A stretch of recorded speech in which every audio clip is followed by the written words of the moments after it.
Metrópole Entrevista.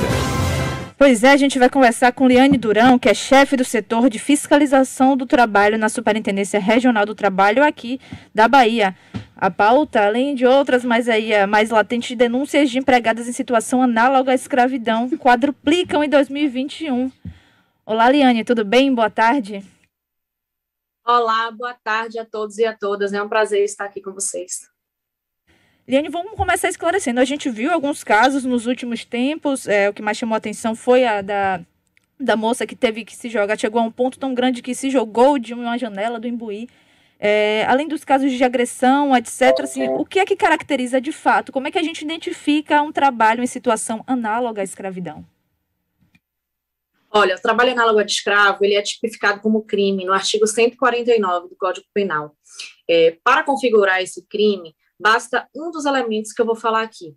Pode ser a jornada exaustiva, que é aquela jornada que leva à exaustão do trabalhador, seja pelo desrespeito geral a diversos limites estipulados pela legislação brasileira, como a obrigação de concessão de intervalo interjornada e intrajornada, no caso, a falta de concessão desses intervalos, somados com outras infrações de jornada, como excessos diários na jornada, assim como também uma jornada que, pela ausência de férias e de outros elementos, não permita que a pessoa tenha um convívio familiar e social, que aquela pessoa viva para o trabalho, ou a jornada, como eu disse antes, leve à exaustão física, né, porque praticada muitos dias de forma excessiva, como, por exemplo, o trabalhador na cana-de-açúcar, trabalhando por muitas horas, por muitos dias seguidos, sem intervalos. Enfim, a jornada exaustiva é uma possibilidade. Também temos o trabalho forçado.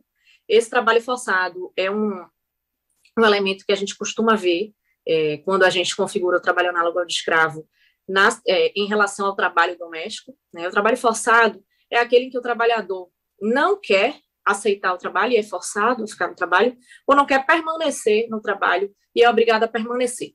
Mas, nesse caso, essa obrigação, ele ser forçado a permanecer, não necessariamente é por uma vigilância ostensiva ou armada ou agressão física. Pode ser também uma violência psicológica, pode ser uma coação moral, uma coação psicológica. Então, isso a gente vê muito no trabalho doméstico, né?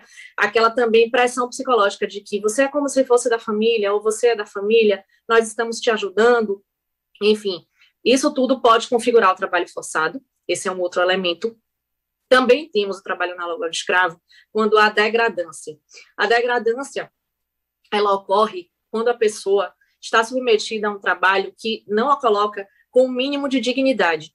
Nós vemos isso muitas vezes em trabalhadores que ficam alojados em alojamentos que não têm as condições mínimas de dignidade. Por exemplo, que não tem local adequado para as pessoas fazerem suas necessidades fisiológicas, são pessoas que fazem suas necessidades no mato, não têm água potável, bebem água do mesmo lugar que os animais bebem, do rio, de um córrego. São pessoas que realmente são colocadas ali numa situação abaixo da dignidade. E também pelo desrespeito de diversos direitos, que somados colocam a pessoa abaixo de um nível de dignidade. Temos também a servidão por dívida, aquele caso clássico da pessoa que consome no armazém, e aí vai anotando, e no final ela deve mais do que o trabalho dela, dizem que o trabalho dela vale, então ela fica ali presa por dívida. Tem também a restrição de liberdade mesmo, né, por ser um local de difícil acesso, ou pela própria vigilância ostensiva. Então, resumidamente, basta um desses elementos que eu falei, que a gente, existindo um desses elementos, a gente configura o trabalho análogo. Agora, também, em muitos casos, na maioria deles, a gente encontra mais de um elemento, né? E aí a gente faz a configuração baseada em diversos elementos. Liane, a gente ficou muito chocado com esse caso porque chegou a um nível extremo e veio à tona, né, na mídia, com imagens, inclusive. Agora, é uma situação comum, entre aspas, de acontecer. A gente conhece uma empregada doméstica que trabalha, não é assalariada, trabalha em condições que, pelo que você acaba de me descrever, são análogas à escravidão, de fato, e é algo muito corriqueiro da gente ver ou saber alguém que tem esse tipo de vínculo, que na verdade não é de trabalho, né, mas que tem esse tipo de vínculo. Eu queria saber de dados aqui na Bahia. O que a gente tem de dado e, além disso, de subnotificação. Há uma estimativa? Porque acho que a subnotificação ainda é uma questão mais alarmante, né? Sim, isso é uma realidade, né? Quando a gente fala assim que as denúncias quadriplicaram, costumam perguntar para a gente o que é que a gente acha que elas quadriplicaram, né? Se a gente acha que estão surgindo novos casos. Não, a gente não acha que estão surgindo novos casos. Estão, em certa medida, surgindo mais por causa da pandemia, por causa da precarização das relações de trabalho, mas, na verdade, a maioria dessas denúncias que estão vindo são de casos que já existiam. Inclusive, esses resgates mais recentes que a gente fez, tirando de Rayana, que tinha poucos dias de trabalho, mas os outros resgates que a gente fez nesse ano de 2021 foram trabalhadoras que estavam submetidas a essa situação por 20, 30, 40 anos. Então, na realidade, a gente não tem nem ideia do tamanho da subnotificação, mas a gente sabe que ela existe. Por muitos anos ela existiu, porque muita gente naturalizava essas condutas, então achava normal ter uma pessoa submetida a essas condições. Muita gente achava que estava fazendo caridade e outros vizinhos também achavam que aquilo era caridade. Herança também da nossa sociedade escravocrata, né, que isso antes era legalizado, era normal explorar mulheres negras. Então, por muitos anos foi isso. Depois, eu creio que de uns 5, 10 anos para cá, isso já foi mais desnaturalizado. Contribuiu para isso também a PEC, que colocou mais direitos, né, expandiu os direitos das trabalhadoras domésticas, por exemplo, o direito à hora extra, o direito a uma jornada estabelecida, que não tinha, né? Então, com essa PEC, com o passar dos anos, está havendo um processo de desnaturalização que ainda está em curso. Hoje eu posso dizer que de alguns anos para cá, um tempo mais recente, eu creio que as denúncias não são feitas por medo, né? A própria trabalhadora tem medo de ser identificada, algumas têm medo de perder o emprego, outras têm medo da própria vida. E quanto aos vizinhos e pessoas do condomínio, porteiros, administradores, a gente também faz um apelo para que façam as denúncias, né? Essas pessoas também, creio eu, que durante algum tempo não quiseram observar, não prestaram atenção, e as que porventura viram alguma coisa, também já sentiram medo de denunciar, ou também, talvez, por achar que não vai dar em nada. Então, eu aproveito para dar o recado de que podem denunciar, porque essas denúncias estão sendo apuradas e as pessoas estão sendo responsabilizadas. A gente faz a nossa parte administrativa da configuração do trabalho análogo, a gente faz um resgate do trabalhador, emite a guia de seguro-desemprego, ele recebe 3 parcelas do seguro-desemprego, nós lavramos os autos de infração cabíveis, um para cada infração que a gente detecta, a gente elabora um relatório bem completo de toda essa ação, de tudo que foi feito durante essa ação, e esse relatório é encaminhado para outras instituições que também vão atuar no âmbito de suas competências. Aí vai ser feito uma apuração criminal pela Polícia Federal, pelo Ministério Público Federal, o Ministério Público do Trabalho também vai atuar no âmbito da reparação trabalhista, né, buscando dano moral individual, a Defensoria Pública da União vai atuar buscando o direito individual financeiro daqueles trabalhadores. Então, nós temos uma rede, né, preparada e que está atuando em conjunto para combater esse tipo de situação.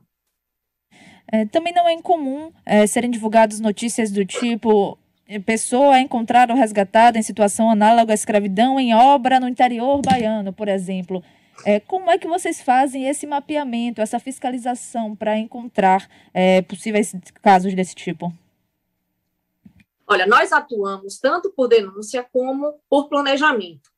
Nós temos algumas atividades que a gente sabe que são sensíveis e que, eventualmente, a gente vai encontrar degradância, a gente vai encontrar o trabalho forçado, a gente vai encontrar a jornada exaustiva. Então, essas atividades a gente monitora de perto e a gente faz fiscalizações periódicas, independente de denúncia.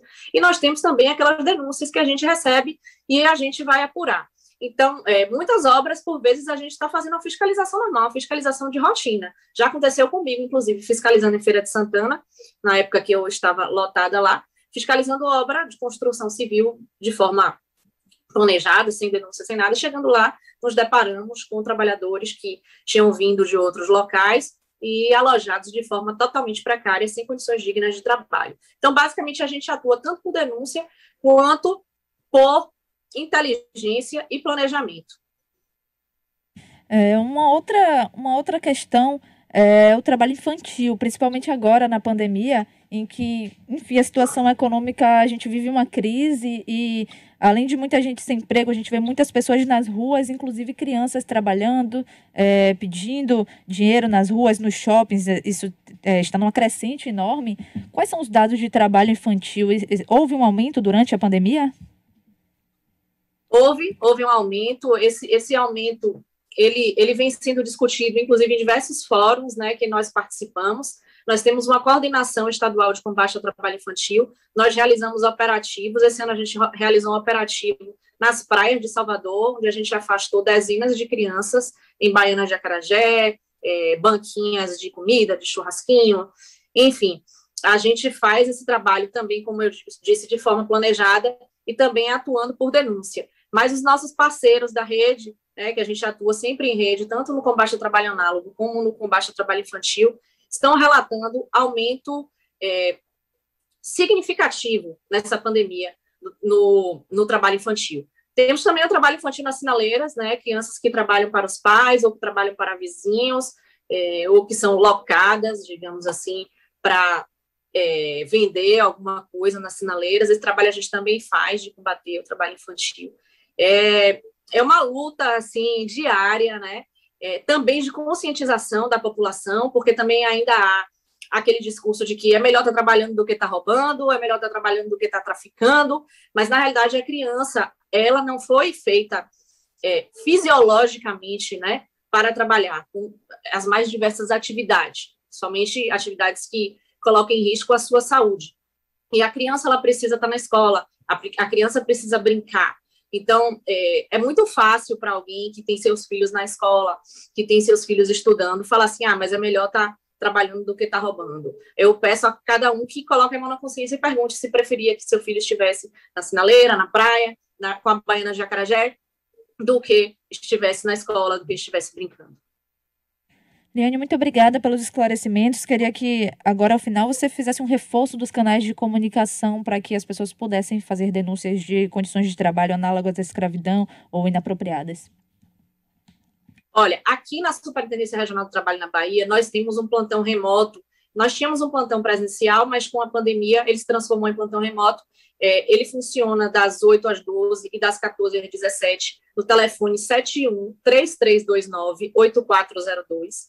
71-3329-8402. Esse plantão ele é atendido sempre por um auditor fiscal do trabalho, o que concerne ao atendimento de denúncias de indício de trabalho análogo ao de escravo e também relacionados a irregularidades no trabalho doméstico. Temos também, específico para trabalho análogo ao de escravo, o sistema IP, né, que qualquer pessoa pode fazer a denúncia e pode ser sigilosa pela internet, acessando o IP, que é ipe.sit.trabalho.gov.br.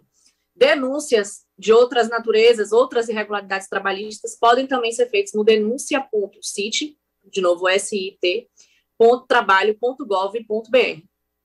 Tá aí, obrigada, Liane, uma boa tarde para você, sucesso. Obrigada pela oportunidade de trazer esse assunto para a sociedade.